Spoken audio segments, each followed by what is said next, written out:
15 दिसंबर को कैसी रह सकती है बाजार की चाल।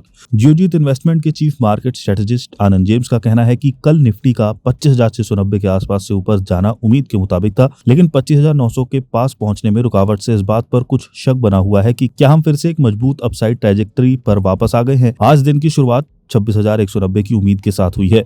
25,977 से आगे ना बढ़ पाना और उससे ऊपर फ्लोट ना कर पाना या सीधे 25,854 से नीचे गिरना से नीचे गिरना अपसाइड मूवमेंट में कमी का संकेत दे सकता है। सैमको सिक्योरिटीज में डेरिवेटिव रिसर्च एनालिस्ट दुपेश धमेजा का कहना है कि निफ्टी अभी भी एक कड़े कंसोलिडेशन में फंसा हुआ है, लेकिन 20 DEMA और 50 DMA के बीच प्राइस में कमी आने वाले तेज बदलाव की ओर इशारा कर रही है। 50 DMA पर लगातार सपोर्ट के बावजूद इंडेक्स 3 सेशन से पिछले दिन के हाई को पार नहीं कर पाया है, जिससे लोअर हाई स्ट्रक्चर बना हुआ है, जिसमें 26,000 से 26,100 एक मजबूत सप्लाई जोन के तौर पर काम कर रहा है। डेरिवेटिव्स की पोजीशंस इस रुकावट को और मजबूत कर रही हैं। एग्रेसिव कॉल राइटिंग ऊपर की तरफ तेजी को रोक रही है, जबकि 25,700 पर मजबूत पुट इंटरेस्ट नीचे की तरफ गिरने से बताता है इंडेक्स अब एक इन्फ्लेशन पॉइंट पर है। 26,000 से ऊपर का ब्रेकआउट 26,350 की ओर मोमेंटम बढ़ा सकता है, जबकि 25,700 से नीचे फिसलने पर यह तेजी से 25,500 तक जा सकता है।